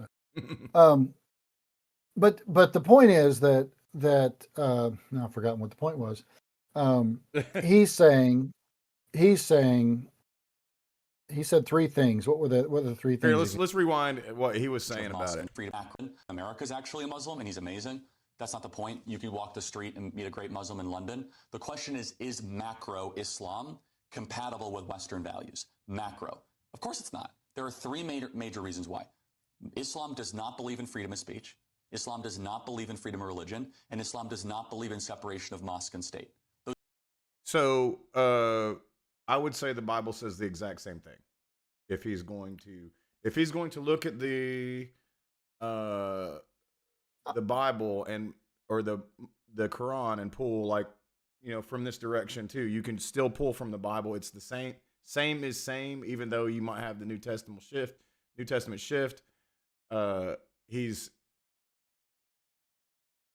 He's not considering his doctor or the person that's just like modern Muslim living in London, as he's referencing. He's going into talking about the whole of the religion. He's going into his stereotype, right? And he's not right. considering that there are Christians who, like himself, who pull from the Old Testament all the time when it suits them. Yes. Well, and pull wrongly from the Old Testament. Let's point that out. But first off, but the first one is freedom of speech in the Bible. And I can't say that I could make that statement and say, yes, freedom of speech is there. But I would say that at least in the New Testament, there's not really an anti-freedom of speech statement concept there either. Blasphemy isn't about, as we talked about in the New Testament, is not about what words you say. It is about a rejection of something.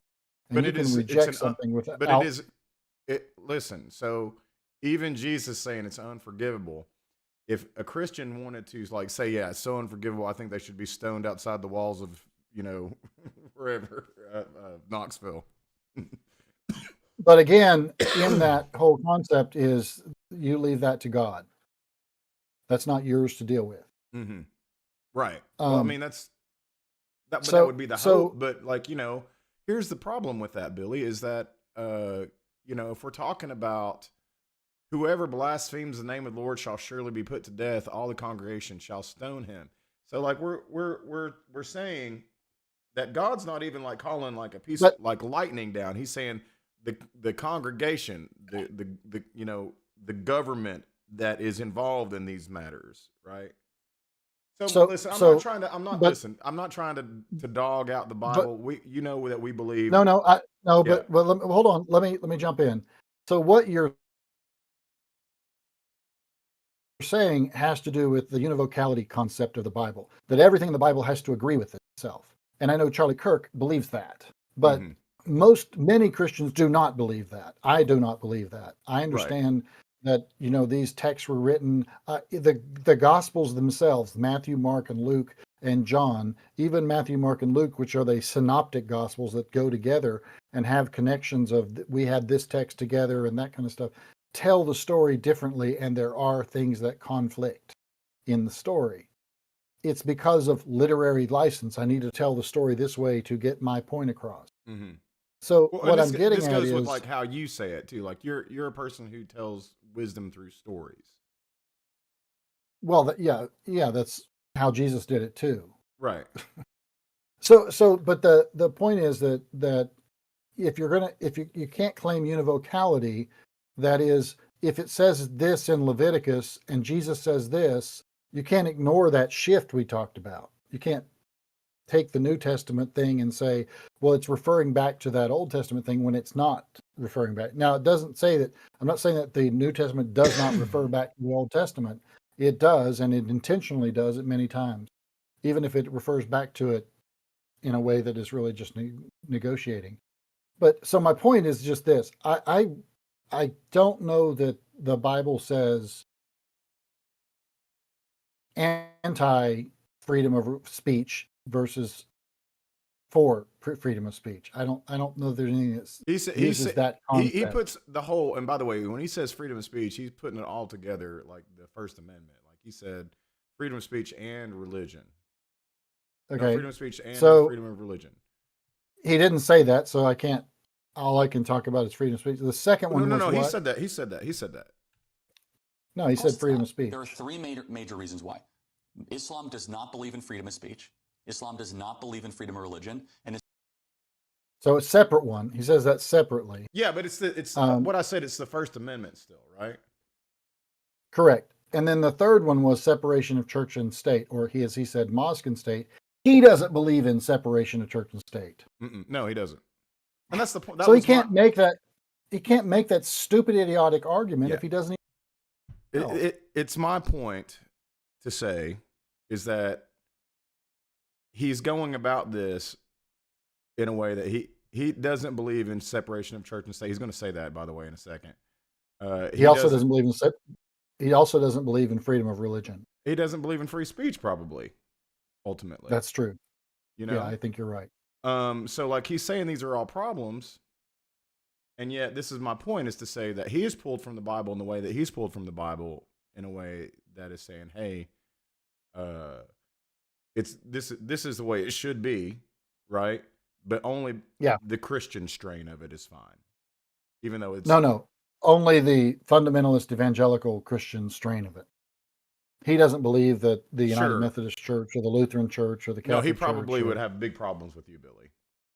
Yeah, and millions of other Christians in America. Sure, yes, and obviously the atheists who would like to believe, and the Jews, and the atheists who believe in the goodness of the general Christian, right? As opposed to if you can't. If you claim to be a Christian and you can't see even the benefit of caring for nature, God's creation, so to speak. Or if you're a Christian and you haven't read enough of it to see like, okay, everybody needs to be taken care of. Like really, that's what it comes down to. Like the Bible to me says it pretty explicitly, everybody needs to be taken care of. So the text that I read to you from Isaiah earlier, the one that talked about justice, caring for the poor, the oppressed, etc. That text, if there are pastors around the globe, they're going to read that text this Sunday because it's a part of the lectionary cycle. And that isn't just a United Methodist thing. That is many, many denominations utilize the same or very similar lectionary that would include that text. There are going to be pastors who are told when they walk out of church, you shouldn't be bringing that Democrat liberal stuff in here. You should only be preaching from the Bible. And they're going like, I just read you the Bible. Right. You know, people, I've heard stories and seen some things where pastors are saying, and one of those was a colleague of mine who said they read from the Sermon on the Plain, which is Luke's version of the Sermon on the Mount. And they did have someone come to them and say, why are you reading that woke stuff?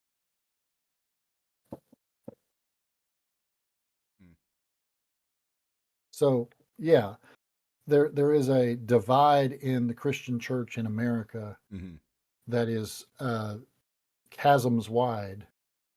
Well, and he stands on maybe not the furthest end of one end of the chasm, but he's on another side of the chasm, right? Like, unfortunately, he's not on the furthest end. Then that's what's even worse. Yeah, that's the scariest part about it.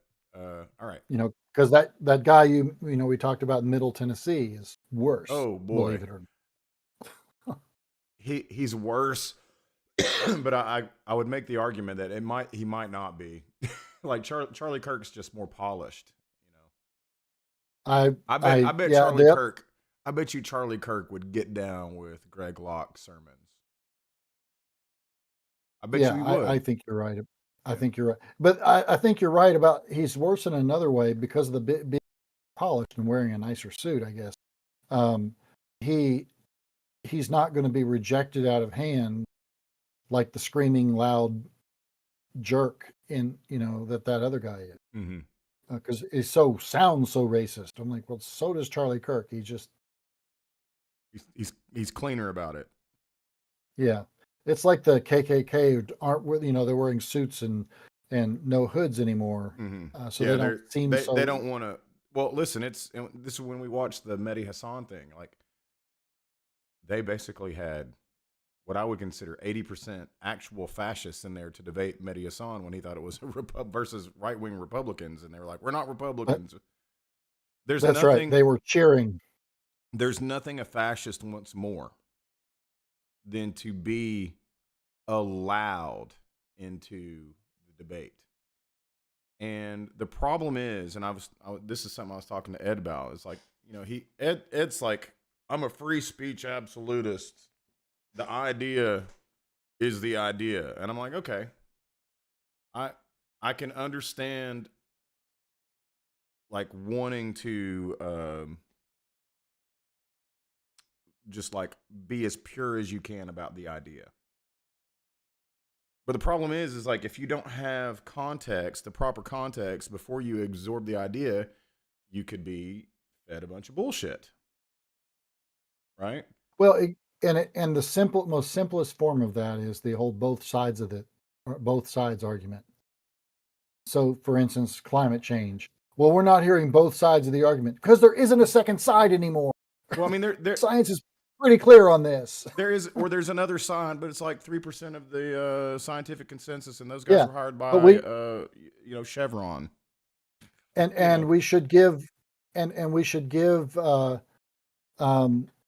equal standing to the two sides. So what we're doing is, if you're the extreme minority like that, you want to get equal standing so you can argue equally with 97% of the people that do the study. Right. So that's the kind of the point we're talking about with fascists, is they want to get like intellectual equal standing. But the problem is, you can't debate with fascists, because what fascists are debating to do, they're saying, like, so if you debate a fascist, like if you were to say, what's better, fascism or not fascism? And they're like, I'm going to make the debate fascist. I won't take the fascist side, right? Right. The problem is with fascism is, if fascism were to win, there would be no debate about it. That's right. So you can't engage with somebody whose argument is to end the debates. $20 haircuts and Italian loafers. Oh yeah. That's the Richard Spencer look. Yeah, very much so. Yeah. Let's push about 5 more minutes into this, and then we're up against it. Sorry for the first 10 minutes of not being able to get the stuff working. Sorry for the YouTube commenters who've commented, and we see nothing on the. They'll probably come in tomorrow for me. I don't know. Islam does not believe in separation of mosque and state. Those 3 things are antithetical to the West. Let's break these down one by one. Islam does not believe in freedom of speech. Well, while the Quran doesn't have a blanket verse either promoting or condemning free speech, neither does the Bible. Sure, the Quran says that lying is a sin and gossiping is a sin, but these are both sins in the Bible as well. So are you saying that the Bible is against Western values? Sure, many Muslim countries don't have freedom of speech, but that's not because of religion. It's because they have authoritarian governments that punish dissenters. That's politics, not religion. Islam does not believe in freedom of religion. Well, this point plays into one of Charlie Kirk's arguments as to why Palestinians shouldn't have a state. That Islam is a barbaric religion that can't tolerate others. In fact, a lot of his Islamic arguments seem to center around one thing: Israel. Can you show me an example of Jews living peacefully under Islamic rule? I can. The Fatimid Caliphate, which was generally religiously tolerant of Christians and Jews. There's also Al-Andalus, Muslim-ruled Spain, which was very tolerant of Jews. In fact, Al-Andalus became a hub for Jewish intellectuals, and many historians say that a golden age of Jewish culture in Spain took place under Muslim rule. The Ottoman Empire was also very tolerant of Jews during most of its history, in many cases way more tolerant than Europe. There's a lot more examples. In many Muslim societies throughout history, Jews were considered dhimmis, non-believers who were given special protection and tolerance in exchange for paying a tax. Jews have lived peacefully in many Muslim nations for thousands of years. It was really only until Muslim countries declined and faced hardships when Jews started to get scapegoated. But blaming minorities for social ills is very common in every society. Charlie Kirk is doing it right now. Particularly, the United States one right now. Anti-Semitism isn't just a Muslim problem. It's a human problem. Now, of course, the Quran doesn't actually believe in a true freedom of religion, but neither does any religion. Pretty much every major religion thinks that it's the correct religion, and that believing in others is heresy. So far, all of Charlie Kirk's arguments as to why Islam is incompatible to the West also apply to Christianity or any other religion. But finally, Charlie Kirk says Islam is against the separation of church and state. And Islam does not believe in separation of mosque and state. Okay, but Charlie, you don't believe in separation of church and state either. Charlie Kirk used to straight up say that he doesn't believe in the separation between church and state. Again, there is no separation of church and state. It's a fabrication. It's a fiction. It's not in the Constitution. It's made up by secular humanists. It's derived from a single letter that Thomas Jefferson wrote to the Danbury Baptist Convention. Of course, we should have church and state mixed together. Our founding fathers believed in that. We can go through the details of that. They established literally a church in Congress. Anyway, separate issue. Okay, so first of all, while the Constitution doesn't explicitly say there shall be a wall of separation between church and state, it basically all but does, because it does say Congress shall make no law respecting an establishment of religion. Congress can't establish religion? Seems like separation of church and state to me. And also, just because Congress may have a church inside of it where individual politicians can go and worship, doesn't mean that the U.S. government and U.S. law is religious.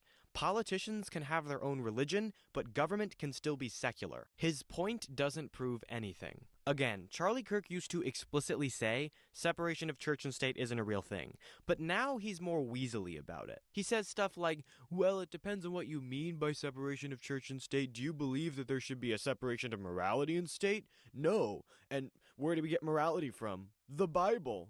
Okay. More importantly, let's forget church and state. Okay. Can we both agree there's no separation between morality and state? I agree. Okay. It's just lawmaking. That's cool. That's where I really live in. What I'm saying, though, is the church should influence that morality. That's what I mean by that. Because at some point, people are going to have to make a decision of what is good and what is bad, what is permissible and not permissible. And I think the church or Christianity should inform those decisions. Right. The only way is the church, Christianity. So this is Christian. And by Christianity, he means a particular version of. Well, and if he's saying like it should be informed by Christianity, and his particular form, obviously, but he's calling for government adoption of it, right? So therefore, he is not a Christian and nationalist. He is a Christian nationalist. But he didn't want to say Christian nationalist. He wanted to say, "Well, I'm a Christian and a nationalist." Yeah, get out of here.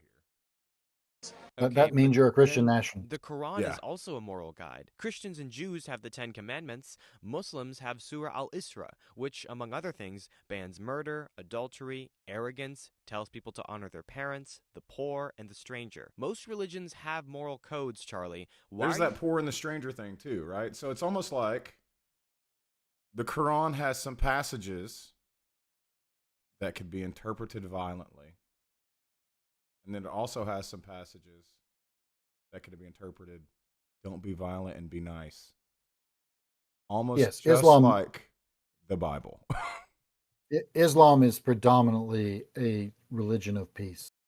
That's what I would think. You pretending that Christianity is the only one, or the only one that says good things, like murder is bad. So to recap, Charlie Kirk doesn't like Islam and Muslims. Why? Because they have a culture of conquest, even though Christian countries have had the largest empires in the world. Because they kill non-believers, even though the vast majority of Muslims and Christians are peaceful people, and even though the Bible also says to kill non-believers. Because they're against the freedom of speech. Not really. The Quran doesn't say much about the subject at all. Islam isn't against the freedom of speech. Dictators and authoritarians are against the freedom of speech. It's because they're against the freedom of religion, even though plenty of Muslim societies throughout history have tolerated non-Muslims. And finally, because they don't believe in separation of mosque and state, even though Charlie Kirk himself doesn't believe that church and state should be separate. And that's a common trend that you'll see a lot from the far right. Every accusation about what they think Islam is actually a confession of what they truly believe. Let's do a comparison of the views of Charlie Kirk and radical Islam. Intolerance of LGBTQ people. We must react politically. We must ban trans-affirming care the entire country. Donald Trump needs to run on this issue. Check. Supports rigid patriarchy. Hi, Charlie. I'm Addie, and I'm 14. I'm a freshman in high school, and I was wondering, as someone who has like a different opinion on college, what would you say the pros and cons are? Because I'm interested in political journalism. Let me also speak to some of the young ladies here in high school where your top, if you are, who's here where your top priority is get married and have kids? Raise your hand. Okay. Interestingly, I think there is an argument to bring back the MRS degree. And no, seriously. And just be clear, that's why you're going to college, right? Don't lie to yourself. Like, don't like, oh, I'm studying sociology. No, you're not. We know why you're here. And that's okay. It's so terrible. Actually. And that's a really good reason He thinks to go he's to so college, funny, actually. too. If you think Like, I about mean, I it, guess he's getting laughs, you know, but I mean, like, I hope that some of these girls are like, okay, you know. Look at the girl just Like, over her head. Yeah, here, or this one, like there, yeah. The other one. I mean, they raised their hands when they said, I mean, this is a Turning Point USA thing, right? So like these people are coming in as, you know, right, like they're sympathetic to his views. I say college is a scam, but if you're going to find your life partner, like that's actually a really good reason to go to college. College is not a scam. Justifies war crimes. How do you differentiate between an innocent civilian and a Hamas militant? Yes, this is part of the tragedy of war that they did not invite, but Hamas did. Check. Thinks that religion should be deeply involved in government. Of course, we should have church and state mixed together. Check. Thinks the influence of the opposing religion is a fundamental threat to society. Large, dedicated Islamic areas are a threat to America. Check. And finally, intolerance of non-believers. Well, that one's obvious. Check. Does this mean that Charlie Kirk is a radical Islamic terrorist who wants to bring Sharia law to the United States? No. He's just a far-right conservative. And a racist. Bang! Any And commentary? fascist, too. Well, fascist, racist, you know. By the way, They tend to hold hands. the Bible in the red words does actually speak for separation of churches. In the red words, those progressive red words. Yeah, it's progressive red words. You've been red because not red pilled. Jesus says, you know, give unto Caesar what is Caesar, give to God what is God's. And, you know, yes, he's talking about taxes, but Jesus often speaks more than just about what he's speaking about. And it seems that he's saying, you know, there are responsibilities the government has, and you have to, you know, you live in that society, you need to honor that. But then there are also things that are of God. There are things that are of faith that you need to honor that. And when those two clash in your world, the things of God should override the things of the government. So, for instance, you and I would agree on a lot of things that we see happening that are just intolerable, amoral kinds of treatment of human beings. Alligator, Alcatraz, people, you know, shouting, "Hey, we love this," or, you know, detaining people without due process and shipping them to gulags in another country. Those, you know, those are the big examples, but we see those things. We don't, if you're a Christian and you're going, okay, I'm going to give to God what's God's and give to Caesar what's Caesar. Well, that's Caesar overstepping Caesar's bounds. And the view of God is those people shouldn't be treated that way. Not only that, the view of Caesar's laws, you know, so, you know, the view of Caesar's laws are being broken by doing those things. But even then, if you look at things that are not so blatantly fascism, there's certainly laws that you or I could probably find that we would disagree on morally. Right. You know, that whether it's because I'm a Christian or because I'm a human being and I see, you know, people being trampled upon in some way, justice matters. And you know, justice matters. Yeah. Like it really does. And that's in this case. yeah, I agree. And that's what for him, justice means getting my way. That's not justice, right? No, it's not at all. I mean, like if we're speaking, if we're speaking about people that are wanting to do ill of other people, and you're looking at Charlie Kirk, who is just an absolute cheerleader for the Trump administration, and just the horrors they're inflicting on the immigrant community right now. I mean, it just doesn't. It certainly doesn't speak to the religion that, I grew up, believing that the Christian religion was not about what Charlie Kirk thinks it's about. Now, again, we know that I have since moved on from the supernatural beliefs, but he's taught he wants. I just don't understand how like people like him. They act like they're doing good by like the stuff that they're saying, like the rhetoric that they're spouting. Like this is the righteous side, and it's just antithetical to like the most important parts of the book that you're saying should be like in charge of everything. You know what I mean? Like you yourself are saying it should be that we need to incorporate the Bible in more. Okay, if we're going to do that, well, how about like let's take a look at our immigration policy, because what does the Bible say about that? Yeah, pretty clear on that one too. Yeah. It's so frustrating.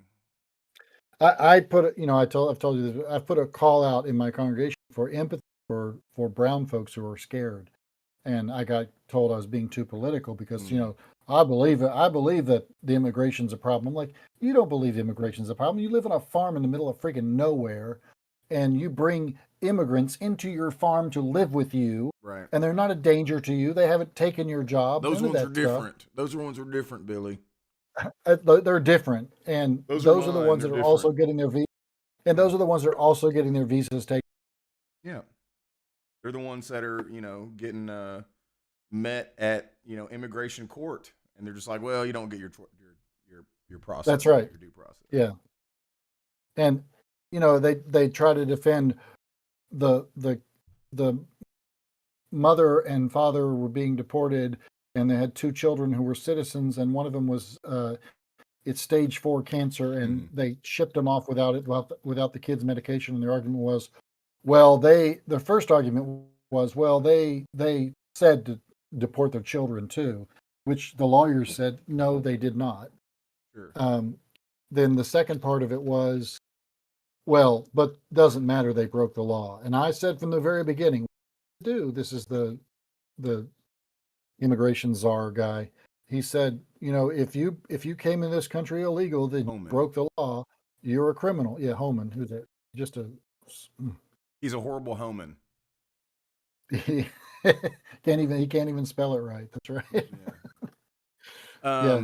He's just an older version of Stephen. Yeah, he is. I mean, Stephen, he's his own thing, isn't he? I wanted to make sure that we highlighted this creator, Hadi Rahim. He's got 9.5 thousand subscribers, so he's a smaller channel. And I certainly didn't want to not cite him for this video. I think I forgot to put it on the Twitch chat. But we certainly cited Dan McLaughlin, as we've cited him many times. I thought, listen, this video is mad and it's a little bit vitriolic, but I don't think that the points were like unfounded. No, I agree with that. No, I agree. Charlie Kirk is a racist. Yeah, Charlie Kirk is a racist. I think we can end with that. All right, Billy, thank you for your time again, sir, and your knowledge and your explanations of deeper explanations of some biblical literature that maybe we don't have all the context to, and and just the insight on in my opinion, what Christianity actually should be about. stands for. Yeah, I see very little in what he does that matches my version of Christianity. Bummer that those people exist, trying to cause trouble.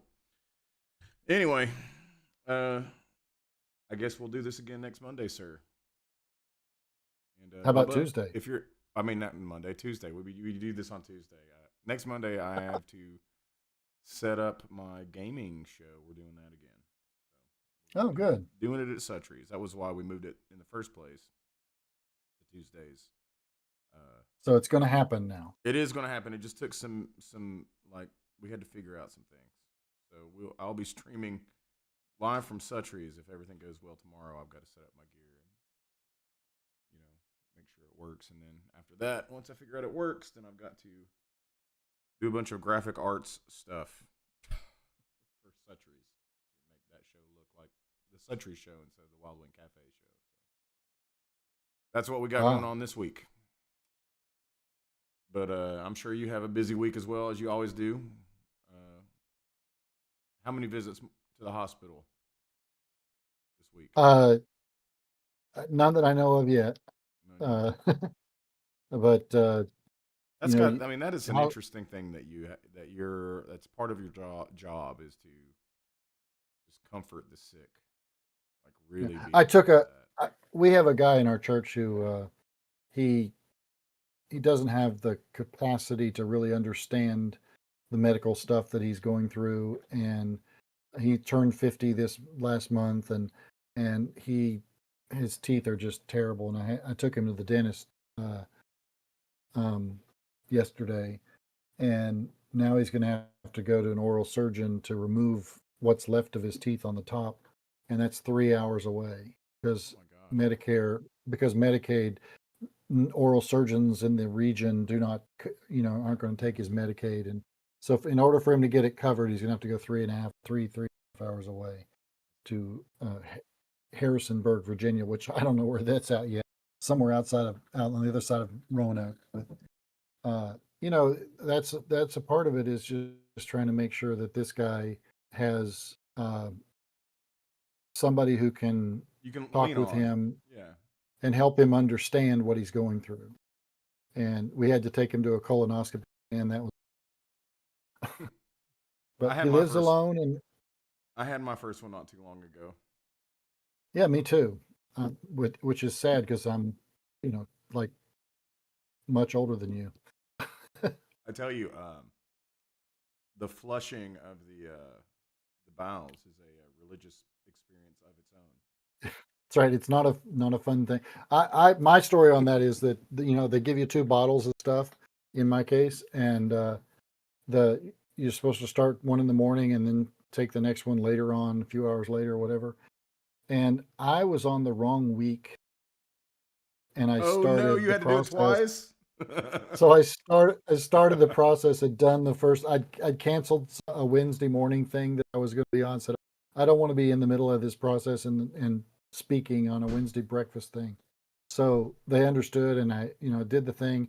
And then in between the 2 bottles, I got a phone call confirming my appointment for next week. And I was like, oh, you've got to be kidding me. So then I had to get a new prescription, get the stuff, and do it again.